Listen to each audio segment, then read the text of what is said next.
Another day, another tips. Ug karon day mga ka-farmer, luan to mga ka-farmer. Ug unsaon paghimog DIY na abono. Sa wa mo unay kapayat mga ka-farmer, tambo ug lambo kay po ang inyong tanom. Mga siya ka mga ka-farmer, tips and tricks sa mga ka-farmer. Iyang buhaton, magbuho mo, magbangag mo sa inyong farm mga ka-farmer. Siya. Kaya tama-tama ra siya mga ka-farmer na bangag. Ano siya kadako. Nya ang inyong mga ginuna dili niya ipanglabay, mura siya compost pit style. Ang katong mga abo mga ka-farmer o kayong mga kuan, mo ni inyong kwaon. Inyong himuong fertilizer or abono. Mga ka-farmer o. Bisag wa tay kapet og abono, makasurvive po nato ang tanom.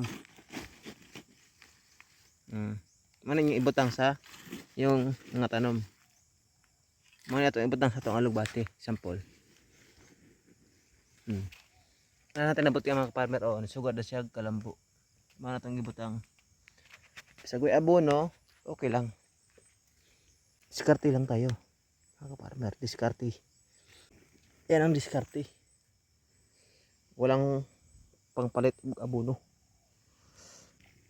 Ano ka basic mga farmer?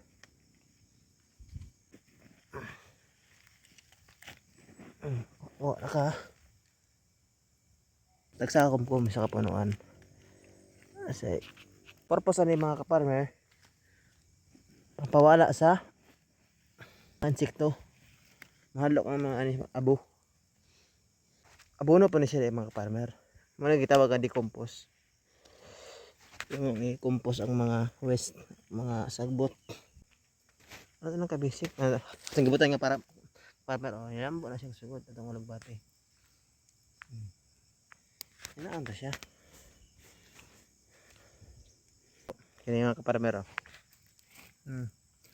Danabot nga siya. Yun lang mga ka-farmer.